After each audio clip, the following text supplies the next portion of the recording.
I've noticed that you need to focus on the right things if you want to achieve your goals. And the same thing applies to bodybuilding. If you want to build muscle and you want to build a good physique, you need to focus on the right things. And if you focus on the wrong things, you just lead you astray. You probably make a lot of mistakes, and you might not even come close to achieving your goals. You probably won't even come close to achieving your goals. So in this video, I just want to quickly talk about the three things that I noticed that I personally think are the most important factors when it comes to building muscle. I think a lot of people would agree with this. First thing, just technique. For form, the form you use when performing is just different exercises. Form is important. If you just performing exercise with great form is important for us to avoid injuries. So if you train with good form, you can drastically reduce your risk of injuries. But it's just a good way to actually stimulate the muscle well enough. So the two things I want to focus on when it comes to your technique is just tempo and range of motion. Tempo is just speed at which you perform the different phases of an exercise. So there are two phases in most exercises. So there is the concentric and the eccentric. Concentric is the moving the weight up part. The eccentric is moving the weight down. So on bicycles, this is the concentric, this is the eccentric. Pull-ups, this is the concentric, this is the eccentric. On push-ups, this is the concentric. No. On push-ups, it's actually a little bit different. This is the eccentric, this is the concentric. So the concentric is mostly, just think of it like this. The concentric is the part of the movement where you actually fail. You never fail during the eccentric of the movement. You fail in the concentric. The eccentric is always a little bit, it's to a certain extent, easier part of the movement, even though it's not really easier. It's actually the part where your muscles is actually weaker, but it sometimes seems easier. You can always kind of do this part of the push-up, but you always fail on the way up. Same thing on bench press. This is part of the eccentric, this part is the concentric. And what I want to do, what I found to be very valuable, and a lot of studies are actually shown, is that first, the eccentric is the most important part of the movement, of every movement you perform. The eccentric is the most hypertrophy inducing part of the movement of training. So always make sure you prioritize the eccentric over the concentric. So even though the eccentric doesn't seem to be that important, it's actually more important than the concentric. And what I do and what I found very effective for me, and I've learned from many people that are a lot smarter than me, like Renaissance Periodization, Max Yoshida, other YouTubers are really big and really experienced when it comes to bodybuilding, is that you should control the eccentric. When it comes to the concentric, you can go pretty fast, be athletic, you can be explosive. But when it comes to the eccentric, you want to control it. You don't have to have an exact amount of seconds that this eccentric takes you. I don't want you to think about, 1, 2, 3, 4, 5. But just think about control. Just think about controlling it. Like on the way down on bicycles, just don't just go like this. Go more, okay, you come up, and then you slowly go down. Control. You don't have to think about an exact tempo that you need to use. You don't have to do a 3-second eccentric. You don't have to do a 5-second eccentric. You don't have to do a 2-second eccentric. Just think about control. Because if you spend time thinking about, 1, 2, 3, it would take your focus away from just intensity and just the set in of itself. You just focus on controlling. What I often think when I'm performing certain exercise, when I'm doing the eccentric, I just think about control. Controlling it. Not just letting the weight drop, but really controlling the weight down. And range of motion. Perform each exercise with a full range of motion. Go as deep as your mobility allows you to go. And remember, the eccentric is the most important part. So another thing that I want you to do is at the end of the eccentric. So for example, when you on bench press, when you're here, take a pause here. Pause here before going back up. You don't even need to pause. Like somehow it seems to be more effective. For me, it somehow seems to be more effective to actually pause at the top. So I will always pause at the top, I will never pause at the bottom. It's actually more effective, more hypertrophy inducing to actually pause at the bottom of the movement. So at the end of when you're down here on dips, when your hamstrings are touching your calves on squats, or when here down here during this dead hang position on pull-ups, that's when you should pause. That's actually the most important part of the movement, and that's where you should quickly pause before going back up. And I want you to just use a full range of motion on every exercise you perform.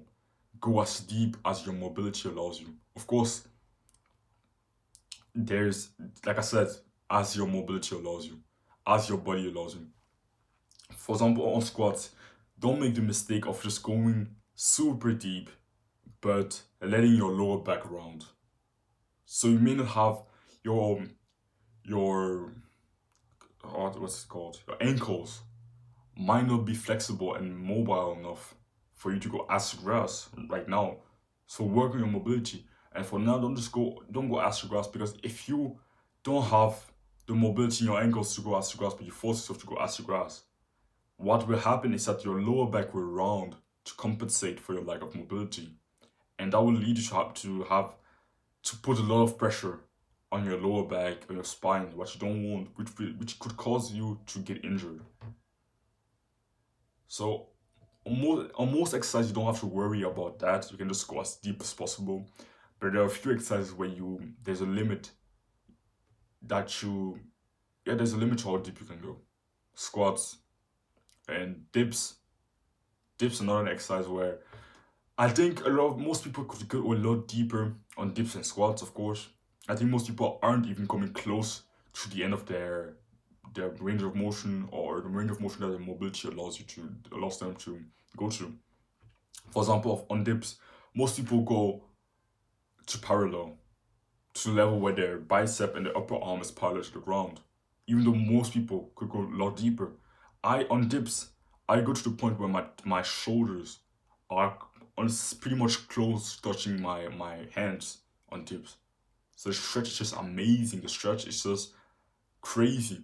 And like I said, the eccentric and the stretch part of the movement is actually the most important part and the most hypertrophy inducing part of the movement.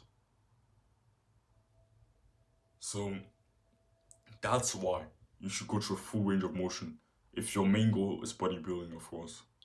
On dips, stop just going to parallel. You could go a lot deeper for most people. If you have functioning mobility, you could go a lot deeper. And when you do this, when you allow your body to go through a full range of motion, over time you'll become more flexible and more mobile. And it will allow you to go deeper and deeper and deeper over time. Now, like I said, on dips, I'm able to go to the point where my shoulders are close to touching my hands. I'm able to go super deep on dips. Even on zombie squats, I've improved my mobility, and now I'm able to go ass to grass on zombie squats. So go as deep as your mobility and the exercise you perform allows you to go, because the stretch part of the movement is the most important part. The second most important factor in my opinion when it comes to building muscle is just training to failure, training intensity. I've heard of that. I heard of a study that says that to build muscle, you need to train with at most 2 reps in reserve on every single working set that you do. So 2 reps in reserve just means that after performing the last rep, you could have only done 2 reps, 2 more reps with the same form, with great technique. 2 reps. So you need to go very close to failure if you want to actually build muscle effectively.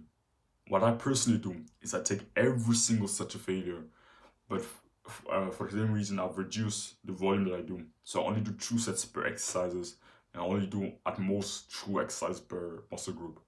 So I only do 4 to 8 exercises per muscle group per week. So my volume is very low, but my intensity is very high. But even if you train with higher volume, you should still go very close to failure. I go to failure on every set. You don't have to go to failure on every set. But at most, you want to have 2 reps in reserve. Most of the time, 1 rep in reserve.